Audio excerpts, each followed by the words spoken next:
कहाणी सोमवारच्या शिवमुठीची. आटपाट नगर होता. तिथं एक राजा होता. राजाला 4 सुना होत्या. 3 आवडत्या होत्या, 1 नाआवडती होती. आवडत्या सुनाचा तो चांगला प्रतिपाळ करी.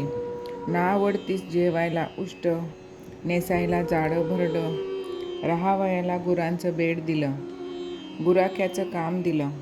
पुढं श्रावण मास आला. पहिला सोमवार आला. ती राणी गेली. नागकन्या देवकन्याची भेट झाली. त्यांना विचारलं, बाई बाई कुठं जाता? महादेवाच्या देवळी जातो. शिवमूठ वाहतो. त्यानं काय होतं? भ्रताराची भक्ती वाढते. इच्छित कार्य सिद्धीस जातं. मुलं बाळं होतात. नाआवडती माणसं आवडती होतात. वडील मनुष्यापासून सुखप्राप्ती होते. मग त्यांनी हिला विचारलं, तू कोणाची कोण? मी राजाची सून. तुमच्या बरोबर येते. त्यांच्याबरोबर देवळात गेली. नागकन्या देवकन्या वसा बसवू लागल्या. नाआवडती म्हणाली, काय ग बायांनो, कसला वसा वसता? आम्ही शिवमुठीचा वसा वसतो. त्या कशाला? काय करावं? मूठ चिमूट तांदूळ घ्यावे, शिवराई सुपारी घ्यावी, गंध फूल घ्यावं, 2 बेलाची पाने घ्यावीत, मनोभावे पूजा करावी, हाती तांदूळ घ्यावं आणि तोंडाने शिवा शिवा, महादेवा माझी शिवमूठ, ईश्वरा देवा, सासू सासऱ्या, दिरा भावा, नणंद जावा, भ्रतारा नाआवडती आहे ती आवडती करा रे देवा, असं म्हणून तांदूळ वाहावेत. संध्याकाळपर्यंत उपवास करावा. उष्ट माष्ट खाऊ नये. दिवसा निजू नये. उपास नाही निभावला तर दूध प्यावं. संध्याकाळी आंघोळ करावी. देवाला बेल वाहावा आणि मुकाट्यानं जेवण करावं. हा वसा 5 वर्ष करावा. पहिल्या सोमवारी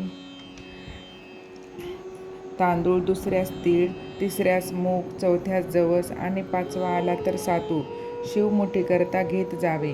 पहिल्या सोमवारी सगळं साहित्य नागकन्या देवकन्याने दिलं आणि दुसऱ्या सोमवारी हिला घरून आणायला सांगितलं.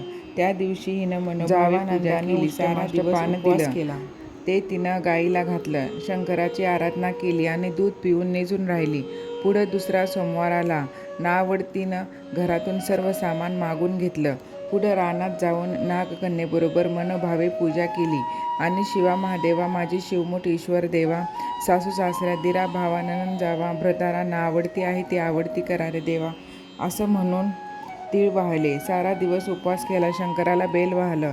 दूध पिऊन निजून राहिली. संध्याकाळी सासू सासऱ्यांनी विचारलं, तुझा देव कुठे आहे? नाआवडतीनं जबाब दिला, माझा देव फार लांब आहे. वाट कठीण आहे. काटे कुठे आहेत? साप वाघ आहे. तिथं माझा देव आहे. पुढे तिसरा सोमवार आला. पूजेचं सामान घेतलं. देवाला जाऊ लागली. घरची माणसं मागं चालली. नाआवडते तुझा देव दाखव म्हणू लागली. नाआवडतीनं रोजचा सराव केला. तिला काही वाटलं नाही. ह्यांना काटेकुटे पुष्कळ लागले. नाआवडतीची दया आली. आजपर्यंत रानात कशी येत असेल कोण जाणे. नाआवडतीला चिंता पडली. देवाची प्रार्थना केली. देवाला तिची करुणा आली. नागकन्या देवकन्या ह्यासह वर्तमान घेऊन देऊळ झालं. रत्नजडितांचे खांब झाले.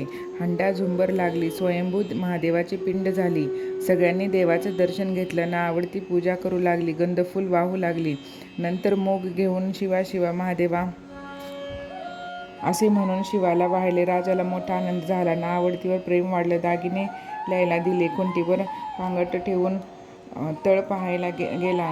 नाआवडतीची पूजा झाली. पूजा झाल्यावर सगळी माणसं बाहेर आली. इकडे देऊळ अदृश्य झालं. राजा परत आला. माझा गरिबाचा देव हाच. मी देवाची प्रार्थना केली. त्यानं तुम्हाला दर्शन दिलं. सुनेमुळे देव भेटला म्हणून तिला पालखीत घालून घरी आणलं. नाआवडती होती ती आवडती झाली. जसा तिला शंकर प्रसन्न झाला तसा तुम्हावा हो.